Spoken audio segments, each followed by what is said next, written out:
Hello વિદ્યાર્થી મિત્રો, આજે આપણે TYBSc સેમિસ્ટર 6 એનો યુનિટ છે nuclear રસાયણની ઉપયોગિતાઓ, chemistry paper 8, Veer Narmad south Gujarat university Surat. તો આજનો ટોપિક છે આપણો ન્યુક્લિયર રિએક્ટર. આજે આપણે ન્યુક્લિયર રસાયણની ઉપયોગિતા એ આપણા ચેપ્ટરનું નામ છે અને આજનો ટોપિક છે ન્યુક્લિયર રિએક્ટર. Nuclear reactor. ગયા લેક્ચરમાં આપણે જોયેલું ન્યુક્લિયર વિખંડન શૃંખલા પ્રક્રિયા. ન્યુક્લિયર વિખંડન શૃંખલા પ્રક્રિયા એના બે ભાગ પડે છે: નિયંત્રિત ન્યુક્લિયર વિખંડન શૃંખલા પ્રક્રિયા અને અનિયંત્રિત ન્યુક્લિયર વિખંડન શૃંખલા પ્રક્રિયા. આગળના લેક્ચરમાં આપણે ચર્ચા કરેલી હતી અનિયંત્રિત ન્યુક્લિયર વિખંડન શૃંખલા પ્રક્રિયાના ઉદાહરણ રૂપે આપણે પરમાણુ બોમ્બની ચર્ચા કરેલી હતી. આજે આપણે ચર્ચા કરવાની છે નિયંત્રિત ન્યુક્લિયર વિખંડન શૃંખલા પ્રક્રિયા. એમાં આપણે આવે છે ન્યુક્લિયર રિએક્ટર. ન્યુક્લિયર રિએક્ટર અથવા તો એને આપણે પરમાણુ ભઠ્ઠી પણ કહીએ છીએ. તો આ પરમાણુ ભઠ્ઠી એક પ્રકારનું ઉપકરણ છે, સાધન છે કે જેમાં ન્યુક્લિયર વિખંડન શૃંખલા પ્રક્રિયાને આપણે નિયંત્રિત અને લાંબો સમય ચાલે, નિયંત્રિત, સ્વયં અને લાંબો સમય ચાલે તે રીતે આપણે ગોઠવણી કરીએ છીએ. ન્યુક્લિયર વિખંડન શૃંખલા પ્રક્રિયાનો વેગ આપણે નિયંત્રિત કરીએ છીએ. બીજા અર્થમાં આપણે એવું પણ કહી શકાય કે ન્યુક્લિયર વિખંડન શૃંખલા પ્રક્રિયામાં વિસ્ફોટક અસર આપણે ઘટાડીએ છીએ, એનો વેગ ઓછો કરીએ છીએ કે જેથી કરીને એની જે શક્તિ છે તે આપણે એનો વ્યવહારુ ઉપયોગ કરી શકીએ. તો કે પહેલું આપણે જોઈએ તો કે ન્યુક્લિયર વિખંડન શૃંખલા પ્રક્રિયાની વિસ્ફોટક અસર ઘટાડવા માટે આપણે યુરેનિયમ 235 ને બદલે આપણે કુદરતી યુરેનિયમ લઈએ છીએ. કુદરતી યુરેનિયમ કે જેની અંદર યુરેનિયમ 238 નું પ્રમાણ વધારે હોય છે અને આ યુરેનિયમ છે તે ધીમી ગતિવાળા ન્યુટ્રોનની મદદથી ન્યુટ્રોન દ્વારા આપણે વિખંડન કરી શકીએ છીએ અને આને લીધે આપણે વિસ્ફોટક અસર ઘટાડી શકીએ છીએ.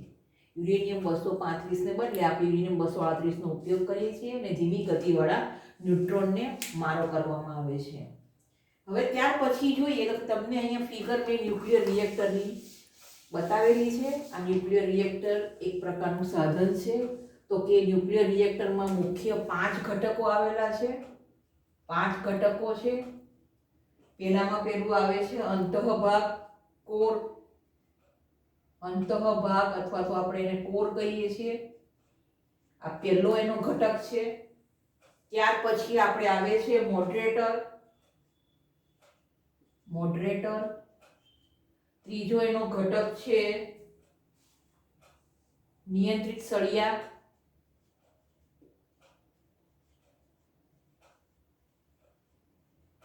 ચોથો ઘટક છે એનો શીતક, કુલન્ટ, શીતક. અને પાંચમો ઘટક છે એનો પરિરક્ષક આવરણ.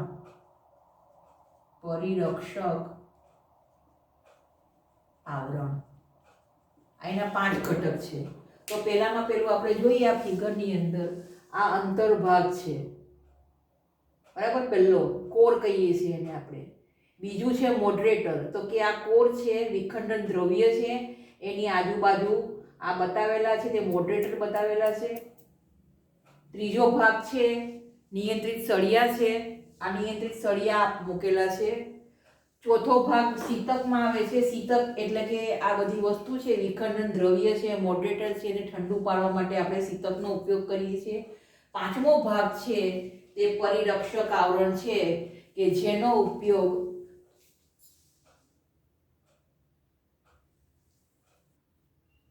પાંચમો ઘટક છે આપણો પરિરક્ષક આવરણ. પરિરક્ષક આવરણ એટલે કે આ તમારે જે આકૃતિ બતાવેલી છે ન્યુક્લિયર રિએક્ટરની એની આગળ પાછળનો ભાગ કે જેની આગળ પાછળ છે જે ન્યુક્લિયર રિએક્ટરમાંથી ઉત્પન્ન થતા ન્યુટ્રોન છે અને બધી ઉષ્મા છે કે જે આગળ પાછળના જીવસૃષ્ટિને નુકસાન ના કરે એના માટેનું પર્યાવરણ બતાવેલું છે. એટલે અહીંયા મુખ્ય 5 ઘટક છે. તો પહેલો આપણે ઘટક જોઈએ અંતઃભાગ એટલે કે કોર. તો કે અંતઃભાગ છે તે એલ્યુમિનિયમના ઢોળ ચડાવેલા એલ્યુમિનિયમનો ઢોળ ચડાવેલ 1.5 ઇંચ જાડા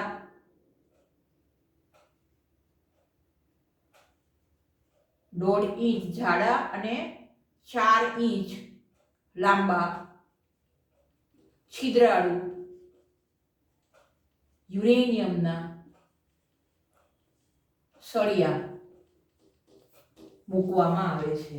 એટલે કે એલ્યુમિનિયમનો ઢોળ ચડાવેલો છે અને યુરેનિયમનો 1.5 ઇંચ જાડો અને 4 ઇંચ લાંબો સળિયો કે જે છિદ્રાળુ છે અને એને અહીંયા આપણે વિખંડન દ્રવ્ય તરીકે મૂકેલો છે. આ ન્યુક્લિયર પાવર પ્લાન્ટની અંદર અહીંયા આપણે મૂકેલો છે કે જ્યાંથી આ વિખંડન દ્રવ્ય તરીકે કામ કરે છે, જ્યાંથી ન્યુક્લિયર વિખંડન શૃંખલા પ્રક્રિયા ચાલુ થાય છે. કોર કે જે યુરેનિયમ ધાતુમાંથી બનેલો છે તે. બીજો ભાગ છે આપણો, બીજો ઘટક છે મોડરેટર. બીજો ઘટક છે એનો મોડરેટર. મોડરેટર એટલે તમને ખબર છે કે ગતિ ઘટાડવી.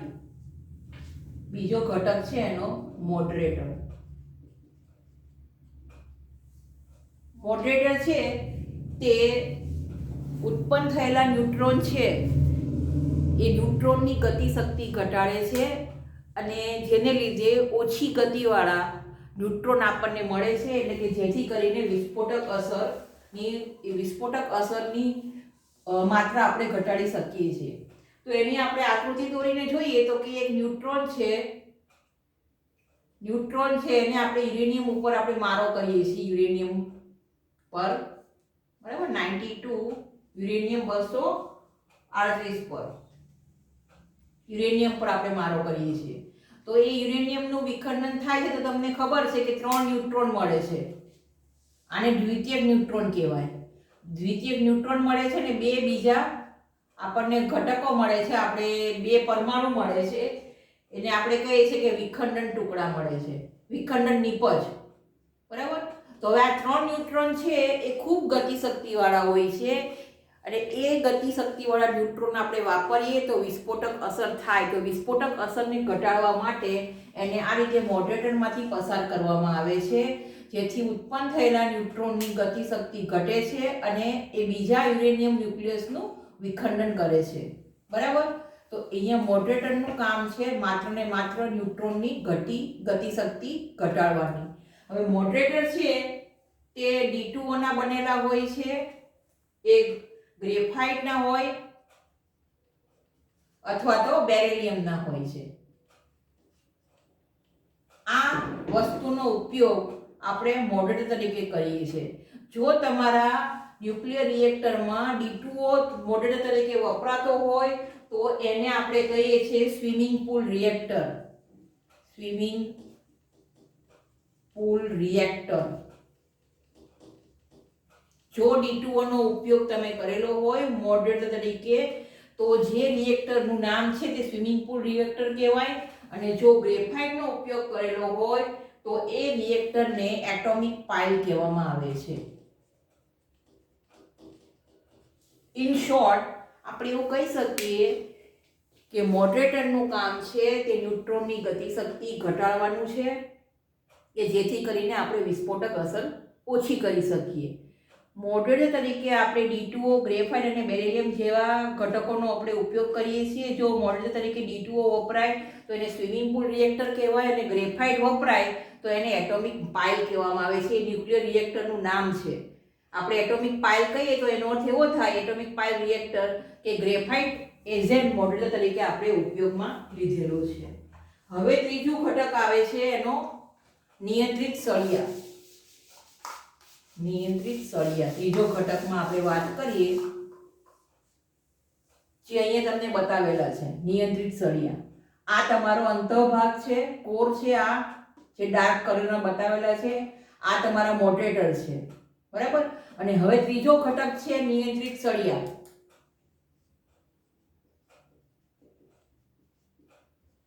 નિયંત્રિત સળિયા એ તમારા બોરોન અને કેડિયમ, બોરોન અને કેડિયમ ધાતુમાંથી બનેલા હોય છે. તો એનું કામ શું છે? તો કે બોરોન અને કેડિયમ ધાતુ છે તે ન્યુટ્રોનનું શોષણ કરી શકે છે. એટલે કે ન્યુટ્રોનનું શોષણ કરતા સળિયાઓ આપણે અહીંયા મૂકેલા છે કે જેને આપણે નિયંત્રિત સળિયા કહીએ છીએ. તો કે નિયંત્રિત સળિયાની અંદરનું કામ શું? તો કે આપણે શૃંખલા પ્રક્રિયા છે એને આપણે નિયંત્રિત કરીએ છીએ. ન્યુક્લિયર વિખંડન શૃંખલા પ્રક્રિયાને નિયંત્રિત કરવા માટે આપણે નિયંત્રિત સળિયાનો ઉપયોગ કરીએ છીએ. એના માટે તમારે એક શબ્દ એક આવે છે, અસરકારક પુનઃ ઉત્પાદક અચળાંક.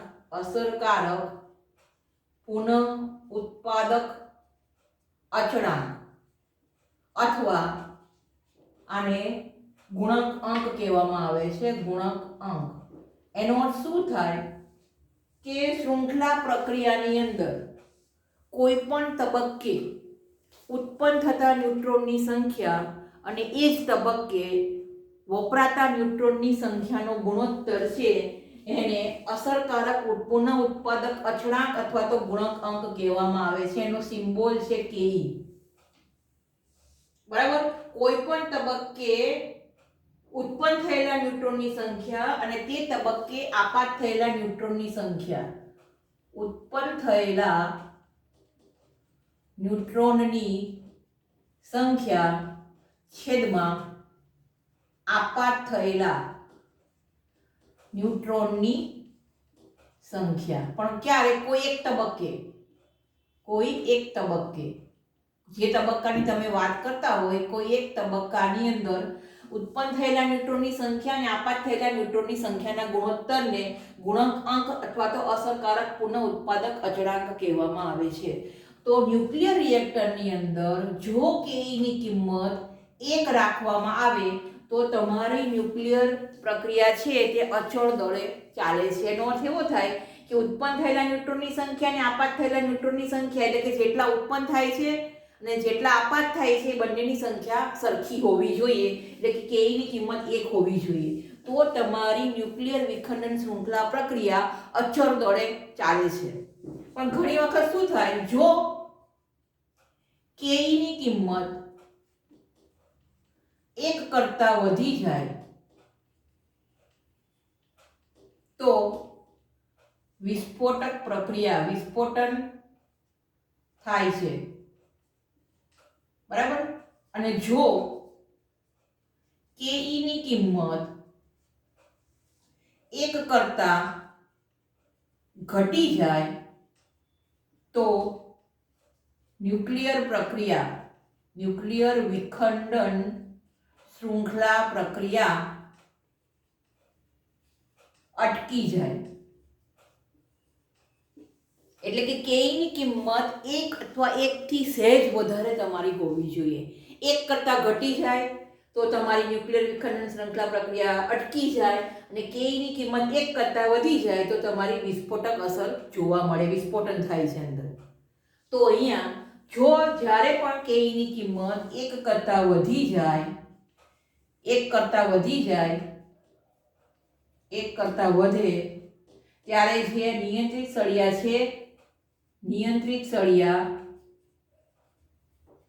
આ વિખંડન દ્રવ્યની અંદર આવે છે, વિખંડન દ્રવ્યમાં આવે છે. એટલે કે કોર ભાગની આવે છે, કોર ભાગમાં આવે છે. એટલે કે આ નિયંત્રિત સળિયા છે તે અહીંયાથી અહીંયા આવી જાય છે કોર ભાગની અંદર, વિખંડન દ્રવ્યની આગળ, અને ન્યુટ્રોનનું શોષણ કરે છે.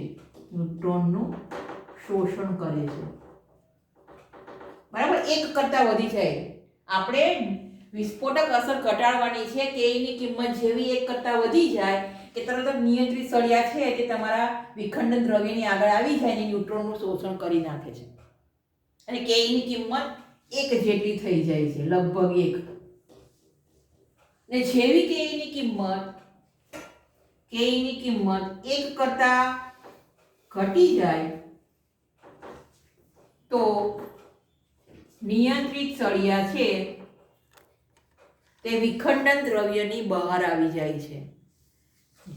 જો કેઈની કિંમત 1 કરતાં ઘટી જાય તો નિયંત્રિત સળિયા છે તે વિખંડન દ્રવ્યની બહાર, અત્યારે તમને કેવા બતાવેલા છે, વિખંડન દ્રવ્યની બહાર બતાવેલા છે, એ રીતે વિખંડન દ્રવ્યની બહાર આવી જાય અને ફરીથી કેઈની કિંમત લગભગ 1 જેટલી થઈ જાય છે. એટલે ઇન શોર્ટ આપણે ચર્ચા કરીએ છીએ નિયંત્રિત સળિયા, એની ચર્ચા કરીએ છીએ. તો નિયંત્રિત સળિયા છે તે બોરોન અને કેડમિયમ ધાતુના બનેલા છે કે જે ન્યુટ્રોનનું શોષણ કરે છે. તો અહીંયા તમારે એક વ્યાખ્યા આવે છે અસરકારક પુનઃ ઉત્પાદક અચળાંક અથવા તો ગુણક અંક. તો કેઈની કિંમત, કેઈ બરાબર શું લખાય? આપણે કોઈ પણ એક તબક્કે ઉત્પન્ન થયેલા ન્યુટ્રોનની સંખ્યા છેદમાં આપાત થયેલા ન્યુટ્રોનની સંખ્યા. જો બંનેની કિંમત સરખી હોય તો કેઈની કિંમત 1 આવે, બરાબર. જો કેઈની કિંમત 1 કરતાં વધી જાય તો વિસ્ફોટક અસર થાય ને કેઈની કિંમત 1 કરતાં ઘટી જાય તો ન્યુક્લિયર વિખંડન શૃંખલા પ્રક્રિયા અટકી જાય. તો એવું ના થાય એટલે શું કરવામાં આવે છે? જો કેઈની કિંમત 1 કરતાં વધે તો નિયંત્રિત સળિયા છે તે વિખંડન દ્રવ્યની અંદર આવી જાય, ન્યુટ્રોનનું શોષણ કરે ને કેઈની કિંમત 1 થઈ જાય. અને જો કેઈની કિંમત 1 કરતાં ઘટી જાય તો નિયંત્રિત સળિયા છે તે વિખંડન દ્રવ્યની બહાર આવી જાય અને કેઈની કિંમત લગભગ 1 રાખવામાં આવે છે. હવે આવે છે ત્રીજો ઘટક, એનો છે કુલંટ. ત્રીજો ઘટક છે એનો શીતક. ચોથો ઘટક, 3 ઘટકની તો આપણે ચર્ચા કરી દીધી. ચોથો ઘટક છે શીતક. શીતક એટલે કુલંટ. તો કે કુલંટ એટલે તમને ખબર છે કે આ વિખંડન દ્રવ્ય છે અને મોડરેટર છે. એ ન્યુક્લિયર વિખંડન શૃંખલા પ્રક્રિયાને લીધે ગરમ થઈ જાય છે અને લગભગ 10 ઘણું બધું ઊંચું તાપમાન એમાં જોવા મળે છે. તો એ ઠંડુ પાડવા માટે વિખંડન દ્રવ્યની અંદર પ્રવાહી પસાર થઈ જાય તેવી નળીઓ ગોઠવવામાં આવે છે. પ્રવાહી પસાર થાય તેવી નળીઓ ગોઠવવામાં આવે છે. એ નળીની અંદર સોડિયમ અને પોટેશિયમ મિશ્રિત પ્રવાહી ધાતુ, કાર્બન ડાયોક્સાઇડ, જુદા જુદા પોલિફિનાઇલ્સ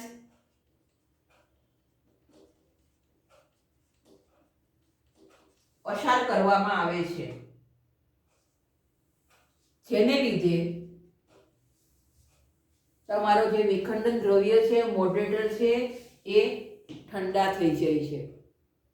એટલે કે વિખંડન દ્રવ્ય અને મોડરેટરની અંદરથી નળી પસાર કરવામાં આવે છે કે જે નળીની અંદરથી પ્રવાહી પસાર થઈ શકતું હોય એ પ્રવાહી તરીકે સોડિયમ અને પોટેશિયમ મિશ્રિત પ્રવાહી ધાતુ હોય, કાર્બન ડાયોક્સાઇડ હોય, જુદા જુદા પોલિફિનાઇલ્સ હોય, હવા હોય કે જેની મદદથી એ બધા જ છે તે કુલંટ તરીકેનું કામ કરે છે. પણ પાણી કુલંટ તરીકે વપરાતું નથી. પાણી કેમ? તો કે પાણી છે તે ન્યુટ્રોનનું શોષણ કરે છે, માટે એનો ઉપયોગ આપણે ન્યુક્લિયર રિએક્ટરની અંદર એટલે કે પરમાણુ ભઠ્ઠીની અંદર પાણીનો ઉપયોગ આપણે કુલંટ તરીકે કરતા નથી. આ તમારો શોર્ટ ક્વેશ્ચન છે, 1 માર્કમાં પૂછાઈ છે. એટલે કે આ આપણી વાત થઈ શીતકની. હવે પાંચમો ઘટક અને છેલ્લો ઘટક છે પરિરક્ષક આવરણ. પાંચમો અને છેલ્લો ઘટક છે આપણો પરિરક્ષક આવરણ, અથવા તો એને આપણે રક્ષક આવરણ પણ આપણે કહીએ છીએ. તો કે પરિરક્ષક આવરણનું મેઇન કામ શું છે? તો કે ન્યુક્લિયર રિએક્ટરની અંદરથી બહુ બધી ઉષ્મા, ન્યુટ્રોન અને ઘણા બધા કિરણો બહાર પડે છે કિરણો. તો આ બધી વસ્તુ છે તે સજીવ સૃષ્ટિ અને માનવ સૃષ્ટિ માટે નુકસાન કરતા હોય છે.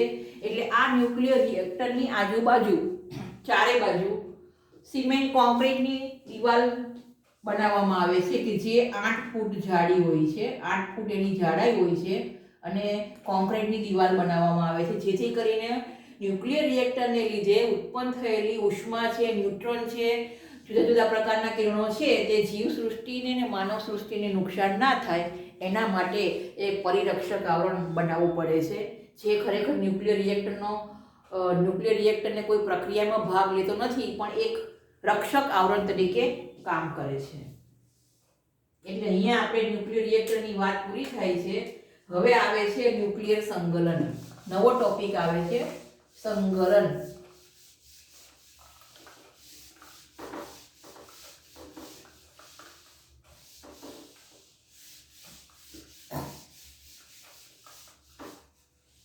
ન્યુક્લિયર સંકલન તો કે ન્યુક્લિયર સંકલનની અંદર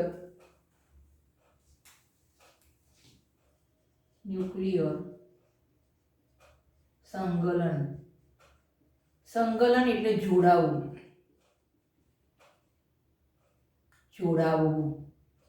બરાબર, જોડવું.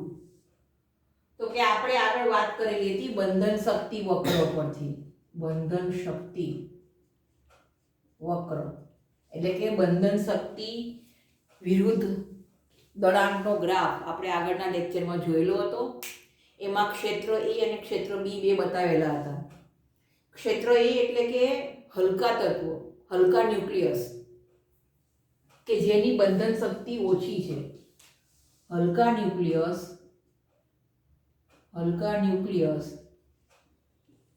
કે જેની બંધન શક્તિ ઓછી છે. તો આવા હલકા ન્યુક્લિયસ, બે કે બેથી વધારે ન્યુક્લિયસ જોડાય પ્રમાણમાં મોટા ન્યુક્લિયસ બનાવે છે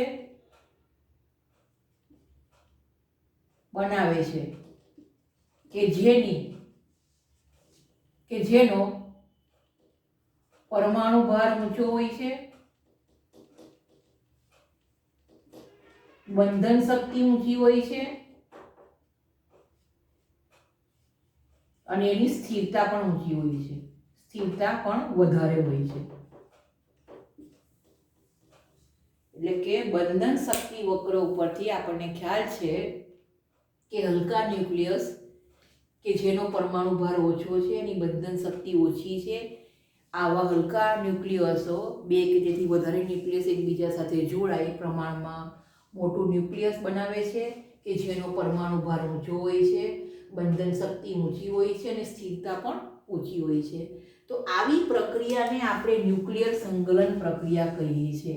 આવા બે કે બેથી વધારે હલકા તત્વો એકબીજા સાથે જોડાઈ ને પ્રમાણમાં મોટું ન્યુક્લિયસ બનાવે છે.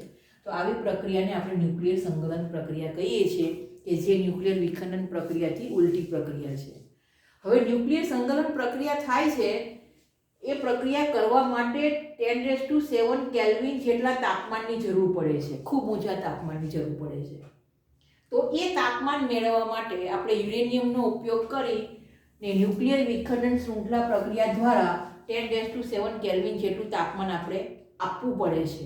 પણ એક વખત 10⁷ કેલ્વિન જેટલું તાપમાન આપી દીધા પછી પ્રક્રિયકનું નિપજમાં રૂપાંતર થાય છે ત્યારે નિપજમાં આટલી શક્તિ, અથવા તો આપણે એવું કહી શકીએ આટલું તાપમાન ઉત્પન્ન થાય છે, આટલી શક્તિ ઉત્પન્ન થાય છે. એટલે એક વખત પ્રક્રિયા ચાલુ થઈ ગયા પછી એ પ્રક્રિયા એની આપમેળે ચાલે છે. કેમ તો કે પ્રક્રિયકનું નિપજમાં રૂપાંતર થાય છે ત્યારે નિપજના કણોનું કુલ દળ પ્રક્રિયકોના કણોના કુલ દળ કરતાં ઓછું હોવાથી દળ ક્ષતિ થાય છે અને એને અનુરૂપ શક્તિ પ્રાપ્ત થાય છે.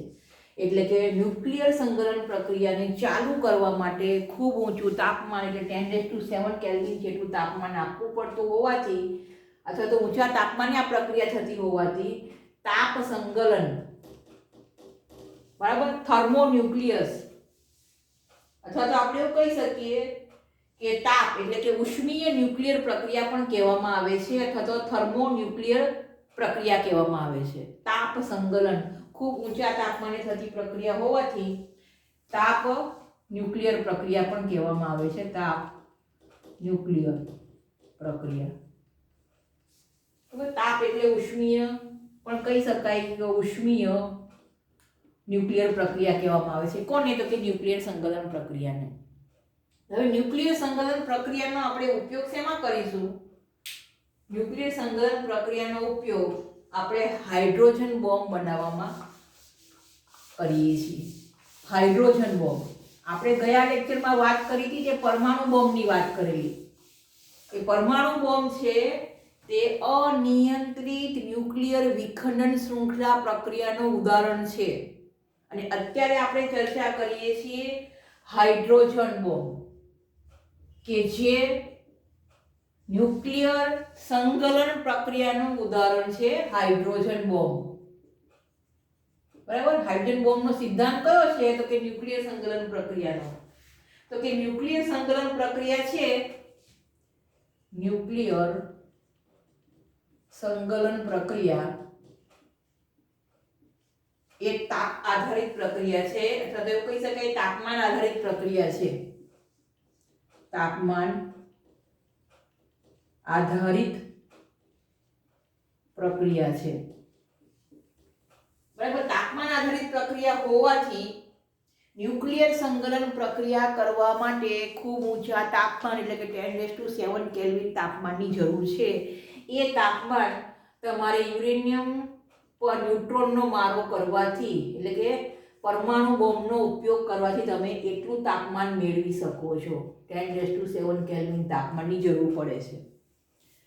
તો કે હાઇડ્રોજન બોમ્બ બનાવવા માટે ખૂબ ઊંચા તાપમાનની 10⁷ કેલ્વિન તાપમાનની જરૂર પડે છે. એ તાપમાન તમે પરમાણુ બોમ્બ એટલે કે યુરેનિયમ ઉપર ન્યુટ્રોનનો મારો કરવાથી તમે એ તાપમાન મેળવી શકો છો. તો હવે આપણે વાત કરવાની છે હાઇડ્રોજન બોમ્બ. તો કે હાઇડ્રોજન બોમ્બ બનાવવા માટે હાઇડ્રોજનના 3 સમસ્થાનિકોનો યોગ્ય જથ્થો હાઇડ્રોજનના 3 સમસ્થાનિકોનો યોગ્ય જથ્થો પરમાણુ બોમ્બમાં લેવામાં આવે છે.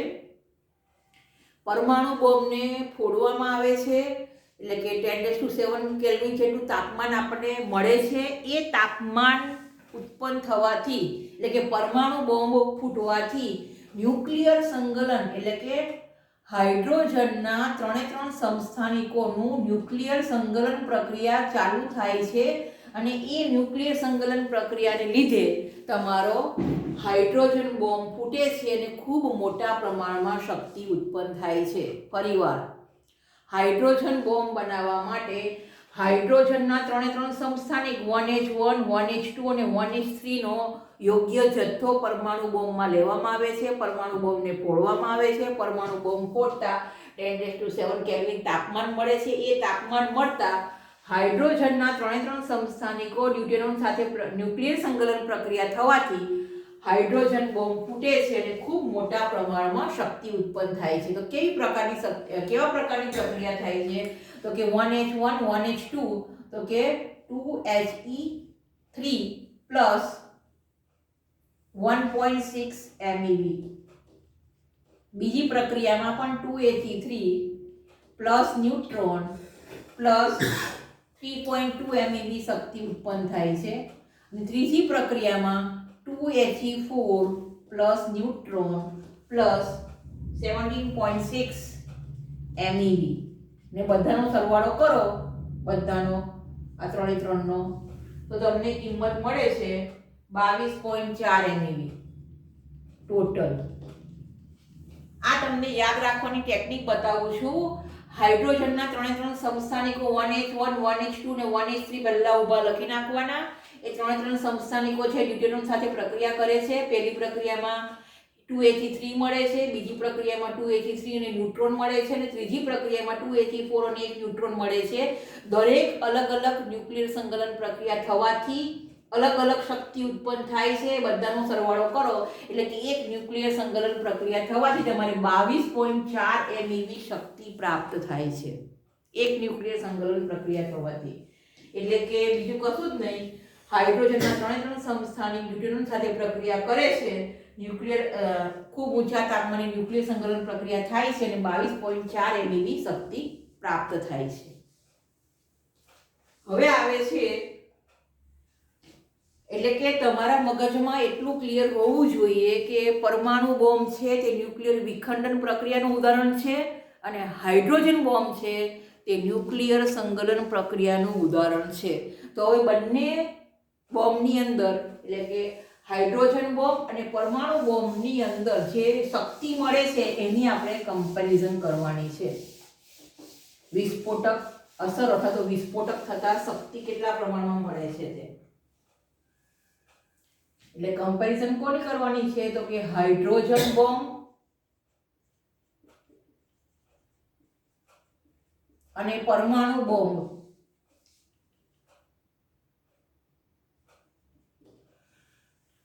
પરમાણુ બોમ્બની સ્ફોટક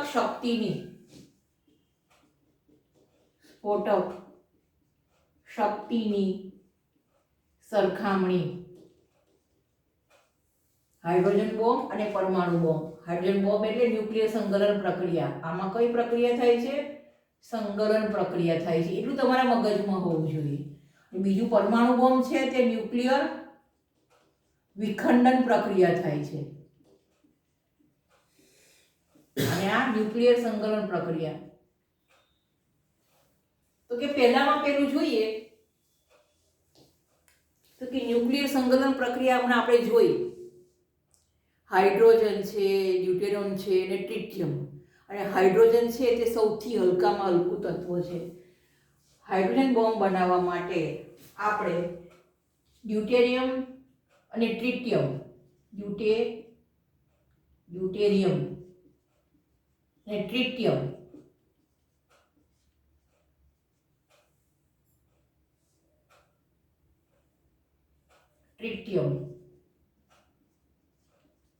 આ બે પરમાણુનો ઉપયોગ કરીએ છીએ હાઇડ્રોજન બોમ્બ બનાવવા માટે. અને પરમાણુ બોમ્બ બનાવવા માટે શેનો ઉપયોગ કરીએ છીએ તો કે યુરેનિયમ અને પ્લુટોનિયમ. યુરેનિયમ અને પ્લુટોનિયમ આ પરમાણુનો અથવા આ ન્યુક્લિયસનો ઉપયોગ કરીએ છીએ. હાઇડ્રોજન બોમ્બ બનાવવા માટે એનો બેઝ છે ન્યુક્લિયર સંકલન પ્રક્રિયા. પરમાણુ બોમ્બ છે તે ન્યુક્લિયર વિખંડન પ્રક્રિયા છે. ન્યુક્લિયર સંકલન પ્રક્રિયામાં ડ્યુટેરિયમ છે, ટ્રિટિયમ છે અથવા તો હાઇડ્રોજન છે એનો ઉપયોગ કરીએ છીએ. અને ન્યુક્લિયર વિખંડન પ્રક્રિયામાં યુરેનિયમ અને પ્લુટોનિયમનો ઉપયોગ કરીએ છીએ. જો સરખા જથ્થાને જથ્થો સરખો લેવામાં આવે તો ડ્યુટેરિયમ, ટ્રિટિયમ અને હાઇડ્રોજનના પરમાણુઓની સંખ્યા વધારે હોય છે. જ્યારે યુરેનિયમ અને પ્લુટોનિયમની આપણે વાત કરીએ સરખા જથ્થામાં તો કે પરમાણુઓની સંખ્યા ઓછી હોય છે. બરાબર? એટલે કે ન્યુક્લિયર સંકલન પ્રક્રિયા થવા માટે પરમાણુઓની સંખ્યા વધારે હોવાથી ન્યુક્લિયર સંકલન પ્રક્રિયા જોડાય છે. એ જોડાય છે એટલે શક્તિ ઉત્પન્ન થાય છે. અને અહીંયા પરમાણુની સંખ્યા ઓછી હોવાથી પણ શક્તિ મળે તો છે જ, પણ આના કરતાં ઓછી મળે છે. એટલે કે અહીંયા આપણે કમ્પેરિઝન કરીએ છીએ તો હાઇડ્રોજન બોમ્બની સરખામણીમાં પરમાણુ બોમ્બની આપણે સરખામણી કરીએ તો હાઇડ્રોજન બોમ્બની અંદર લગભગ પરમાણુ બોમ્બ કરતાં 3 ગણી શક્તિ આપણને વધારે જોવા મળે છે. અને બીજું, હવે આપણે કદની દ્રષ્ટિએ વાત કરીએ. પહેલા જથ્થાની દ્રષ્ટિએ વાત કરીએ, હવે આપણે કદ બંનેનું સરખું લેવામાં આવે. કદ સરખું લેવામાં આવે એટલે હાઇડ્રોજન બોમ્બમાંનું કદ અને પરમાણુ બોમ્બનું કદ એ બંનેનું કદ સરખું લેવામાં આવે તો આપણને ખબર છે કે હાઇડ્રોજન બોમ્બ છે તે સંકલન પ્રક્રિયા કરે છે, એકબીજા સાથે જોડાય છે. આ પરમાણુઓ એકબીજા સાથે જોડાય છે. એને પરિણામે શું થાય?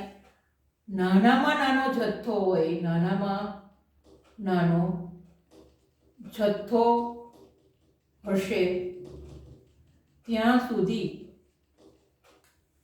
ન્યુક્લિયર સંકલન પ્રક્રિયા ચાલુ રહેશે. બરાબર? અહીંયા તમારું શું થાય છે? પરમાણુ બોમ્બમાં એ વિખંડન પ્રક્રિયા થાય છે. તો ન્યુક્લિયર વિખંડન પ્રક્રિયા દરમિયાન ઘણી વખત શું થાય છે? એ વિખંડન દ્રવ્ય છે, વિખંડન દ્રવ્યનો અમુક જથ્થો હવામાં ચાલ્યો જાય છે, જેને પરિણામે ન્યુક્લિયર વિખંડન શૃંખલા પ્રક્રિયા અટકી જાય છે.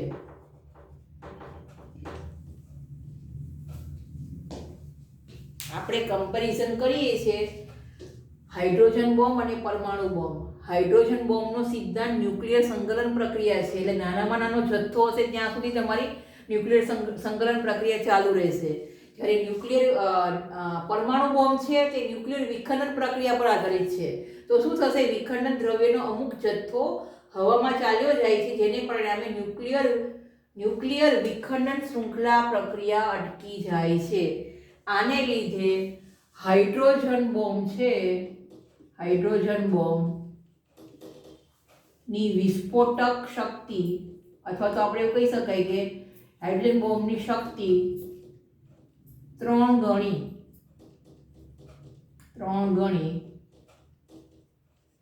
વધારે હોય છે પરમાણુ બોમ્બ કરતા. હાઇડ્રોજન બોમ્બની શક્તિ 3 ગણી વધારે હોય છે. એટલે આપણે આજના લેક્ચરમાં ન્યુક્લિયર રિએક્ટર જોયું, હાઇડ્રોજન બોમ્બ જોયો, ત્યાર પછી ગયા લેક્ચરમાં આપણે પરમાણુ બોમ્બની વાત કરેલી હતી. એટલે કે હાઇડ્રોજન બોમ્બ અને પરમાણુ બોમ્બની સ્ફોટક શક્તિની સરખામણી કરી. હાઇડ્રોજન બોમ્બ છે તે ન્યુક્લિયર સંકલન પ્રક્રિયા પર આધારિત છે અને પરમાણુ બોમ્બ છે તે ન્યુક્લિયર વિખંડન પ્રક્રિયા પર આધારિત છે. તો એ બંનેની તમે કમ્પેરિઝન કરો તો હાઇડ્રોજન બોમ્બની જે શક્તિ છે તે પરમાણુ બોમ્બની શક્તિ કરતાં લગભગ 3 ગણી વધારે હોય છે. આ તમારા મગજમાં ક્લિયર હોવું જોઈએ. બરાબર? અહીં સુધી આપણે રાખીએ. હવે આપણે આવતા લેક્ચરમાં મળીશું.